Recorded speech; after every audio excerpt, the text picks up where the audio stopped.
It frustrates me that they decide they're going to do the movie in Cannes, and that's fine. They wanted to go to the films festival, they wanted to get it out there. But here's the problem: they lifted the review embargo. So, you know, not only were people able to watch the movie, and then you kind of get some like hearing about what's going to happen, but they actually lifted the review embargo. So, what happens when you lift a review embargo? Everybody finds out what the movie's about. Okay.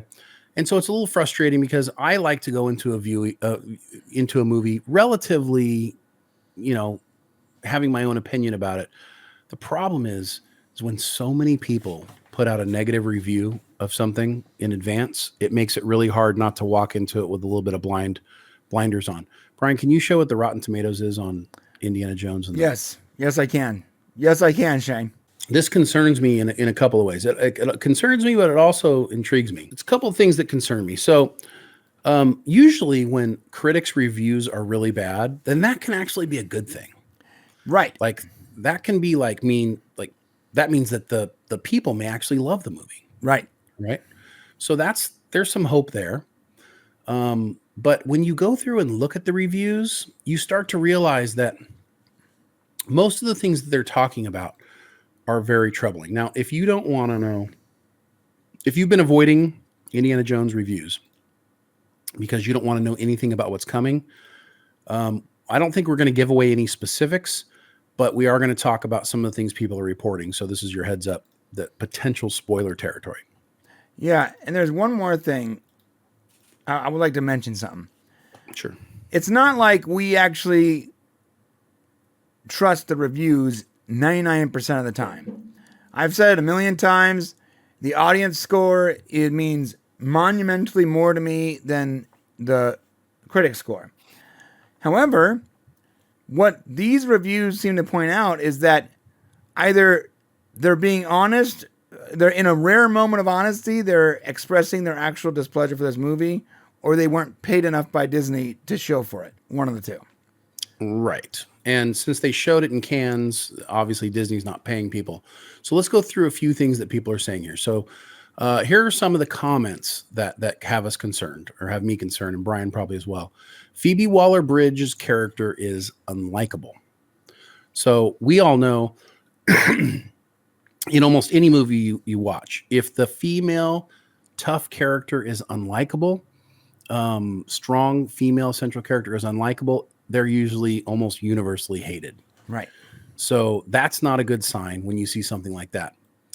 Here's a quote from the BBC: "Broken, hapless old man who cowers in the corner while his goddaughter takes the lead." Now that was about Indiana Jones, and in a review by the BBC that explains kind of how they feel of Indiana Jones going throughout the movie. Now, the 5 minute segment that we saw didn't really show us that. It did show her, it did show his goddaughter kind of not taking the lead, but going off on her own. And Right. he was also holding his own. So we didn't see a lot of that, but it'll be interesting to see. That's not a good sign. Um, the de aging is saying that Indiana Jones looks more like a video game, and it doesn't seem like we are actually looking at someone who is actually there. And we have noticed this problem before with de aging where it's just not done quite well. And because so much of this movie is actually done with de aging, it sounds like, and this isn't just one person, this is like multiple people saying that it doesn't feel like you're watching Harrison Ford acting as Indiana Jones. It feels like you're watching like a video game character.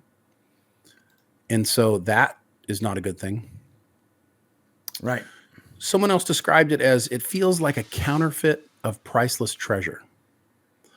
Um, Essentially, it's being looked at as like the potential to be good, it sets up like it should be a good Indiana Jones movie, but it ends up like fool's gold. It's not the real thing. Some other comments here. This isn't the goodbye which Harrison Ford deserves. This is not my Indiana Jones. It's a disappointing facsimile of previous, much better films. There is a much better Indiana Jones film buried in there somewhere. So and even the positive reviews that came out, there was nobody who came out with positive reviews that said this is an amazing movie. There's like one person who said satisfying ending to the saga. Well, here's some of the positive ones. It's adventure, though, that everyone really wants. I don't know why it's written that way. That everyone really wants from an Indiana Jones movie, and on that front, it delivers. Add to that a rousing familiarity of John Williams' score, and it all amounts to a comforting, if not so especially challenging reboot. Another one. What's vexing is the nagging feeling that there's a much better Indiana Jones film buried in there. All right, well. It counts as a compliment to say that James Gunn's film, until a gleefully absurd ending, plays like it's just... Are they trying to like fit words into a certain amount of characters? What the F? Why are they writing this way? Because it's not the full review. You're just looking at the tagline. So they show the tagline, then you click on it, you can go see the full review. Okay. If this is the final Indiana Jones movie, as it most likely will be, it's nice to see that they stuck landing. So here's the deal. I understand it's a tagline, but they wrote that tagline. So they wrote it so that you would click on the full review. That's frustrating. Don't do that. The damn thing is, it looks like they're trying to write a tweet or something stupid. It's a synopsis of their review. Yeah, well, it's bad. I'm never going to click on that full review thing. And when you write that way, it just makes me think you're. What do you want them to say? Like, give an actual synopsis. Like, he's trying to stick his multi-phase review into 124 characters. Well, that's what he's doing now. You just want to say it's good or it's bad? No. You can add more in there, but he literally put dashes and spaces to show he had multiple points. It's dumb. I don't know. If you join him for the ride, it feels like a fitting bye to cinema's favorite grave robber. So I got something to say on this. Look, I know that the community as a whole is like, yeah, Indiana Jones sucks. Doomcock said so, and the only reason it's gonna be good is maybe because they did a bunch of reshoots. And now we're seeing critics that are saying it's bad. Here's my thing. I have never trusted a single bloody word that any critic has told me since Roger and Ebert. Why would I look at what they're saying now and assume that they're A, being honest, or they're pissed that they didn't get special treatment, or the movie they watched didn't have enough powerful female characters or enough emasculating tendencies to Indiana Jones? I don't know. All I know is that for 4 years now, I have publicly been criticizing the exact people writing these reviews right now. So I'm never going to look, and this is to all the YouTubers out there who are acting like this is some kind of goddamn celebration. First off, you cannot have it both ways. You cannot complain about the dirty shill critics, but the moment they say something that fits with your narrative, praise them as if they know what they've been talking about the last 5 years. That's not fair to anyone. These exact people, I remember Owen Goberman. I remember him from 3 years ago. I remember that name. It's hard to not remember that name. And us absolutely roasting him about a Marvel movie. So how am I going to roast him 2 years ago, and now I'm going to be like, oh yeah, he knows what he's talking about? Right?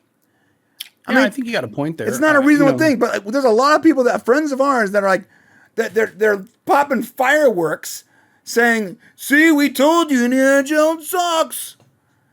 Well, I just haven't seen it yet, guys. No, I would be hesitant to be all in on something until you've seen it. I mean, 100%. I'm just, if you take the body of evidence here, this is why I was trying to give the positives and the negatives. The positives is a lot of times when the critic score is poor, the audience score might be really high, and it actually could be good. The thing that has me concerned are comments like, this is not my Indiana Jones, and what was the other one here? Yeah, this is not my Indiana Jones, and this isn't the goodbye which Harrison Ford deserves. Now, that sounds like it's coming from people who have an expectation of like how it should end. And honestly, if this movie doesn't have a very satisfying ending for Indiana Jones, Harrison Ford's Indiana Jones, then it will be a failure. That's true. The whole point of this movie is for them to bring his saga to an end. This is it. Yeah. You know, they've already talked about it. They're not continuing it. You know, Kathleen Kennedy has said, you know, hey, look, we're not continuing it. This is the end for Indiana Jones. Could we potentially in the future do like a streaming show or something like that? Yes, maybe, but that's not what's happening here. And right now, this is the culmination of the story. So we know for sure that it doesn't get past Phoebe Waller-Bridge as the next Indiana Jones. So we know that didn't happen, right? Which was what a lot of people claimed was happening. Right. I think what most people are saying here, and this is why it bothers me a little bit going into it, is I don't want to go into it knowing that a lot of other people are saying that it's meh. You know what I'm saying? Like, I would feel better if some people said this is an amazing movie and some people said this was garbage. Like, that would give me more confidence. The fact that the good and the bad reviews all sound very similar Yeah. are just like shit. You know what I mean? Yeah, you're Like, right. They all sound like they're sort of like, yeah, they can't actually be passionate about it one way or another. Right. It's like it's just not good enough or bad enough for anybody to get excited about it, and that bothers me more than anything. So that has me concerned. And you know, you have to ask yourself, you know, should they've even done this movie? You know, James Mangold, he's made great movies. You know, like he said, I'm not gonna shit talk the guy until he's made a bad movie for me to shit talk. This might be the time that it happens. Yeah, but to be, I just want to be clear, like where, at least I'm not in this camp where I'm just automatically assuming that Doomcock was right for the last 3 years. I haven't seen the movie, and Right. and even if that was enough for me to hold my opinion, the critics have never informed my opinion ever, since I was a Well, child. They shouldn't. Right, especially the top critics, the ones that are like, the Eternals was an amazing display of filmmaking or whatever. You know, like, come on, stop it. No, the critics used to be a temperature gauge. Right. You know, and unfortunately, since you can't trust their opinions to be necessarily true, and now all opinions are politicized, it's hard to. Or they're super highbrow and they loved, you know, She Lives or whatever, and they're not gonna like Guardians of the Galaxy 3. You know. Right. Well, good stories and good acting are always good stories and good acting. You know what I mean? It's either well done or it's not. And as we'll talk about with Fast X coming for up soon. you, Shane, but there are some people that they think, you know, they think Black Swan is some kind of progressive, you know, amazing display of filmmaking or whatever. And the second you add a Michael Bay explosion, they check out. Yeah, no, I get it. I mean, listen, the problem is if a Michael Bay explosion happens where there's a good story and good characters, then you've got a good movie. So let's talk about so who's going to get the blame if Indiana Jones isn't good, right? Of course, it's going to be the fans. Right. Why is Hollywood scratching their heads every time these movies or streaming shows aren't as beloved as expected? Well, I think I have an answer for you. I think I figured it out, Brian. All right. Here's the problem. We're in a niche world.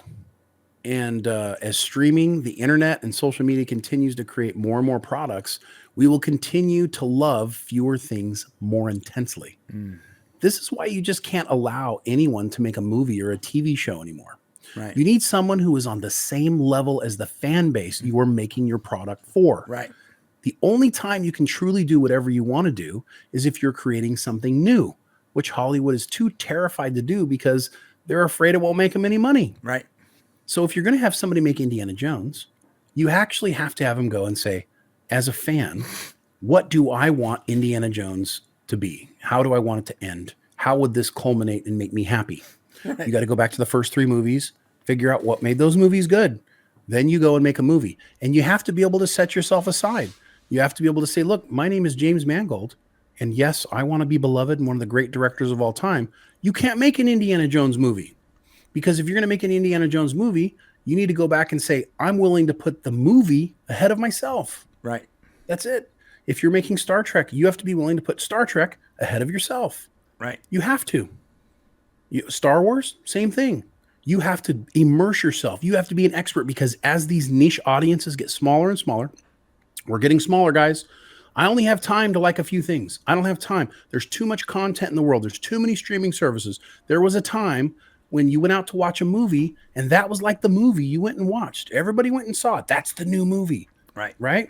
Everybody went and did that. It doesn't work that way anymore. Right. If Hollywood continues to make shit and they continue to say, well, we'll just, we're going to make Indiana Jones for everybody. We're going to make Star Wars for everybody. Did you know how many women are out there in the world? There are more women in this world than men. 52% more. We can make them like Star Wars. Yes, the Force is female. So much more money. Yeah. So that's kind of the idea. But the problem is, none of those people want to watch it. Right. They don't want to. So you make it for them, and then they don't show up. And then the people who wanted to watch it go, this is shit. It wasn't made for me. And really the problem is you have to make products for people who fucking want them. Right. That's the point. Yeah. Do you make underarm deodorant for your dog? Maybe, but you shouldn't. You make it for a man or a woman. Right? When you make a product, when you do Star Wars, you need to make it for a dude. What if you made bras? Should you make specifically male-only bras? For some of us, yes. Maybe. Yes. But not all of us. Tiny percentage of people. Right. In Star Wars, I'm not saying you need to go, I need to go make it for dudes. No, what you need to do is go find out what the creator did, what George Lucas created, and you need to say, I need to honor this, because the men or women who like that will also like what you do. Right. You only get to be a creative genius when you're doing something new. Right. And so all you directors and producers out there that want to do cool stuff and be creatives, you need to talk the studio into letting you make new shit, because that's really the only way you're going to be able to be successful. The fandoms are going to hate you as long as you keep making stuff for yourself and you don't make it for them. That's very true. Here's the deal. I've been married for 20 years this February. I can't get my wife to watch a Star Trek movie or a Star Wars movie. And it has to be my birthday and in lieu of something a lot more intimate for me to get her to put Stargate on for one episode. Okay? And it's not because she hates me. It's because she doesn't like it. She's never liked it. So the second you attach that name to it, Star Wars, most of them check out. It can be the greatest. It could be the Mona Lisa of movies. But if it's a Star Wars movie, my wife isn't showing up. And for those of you who have partners that do and love it, God bless you. God bless you. You're great. one of the few, you got it made. Don't let that person go. Don't let him leave. Don't I'm not saying you force him to stay. I'm just saying do your best.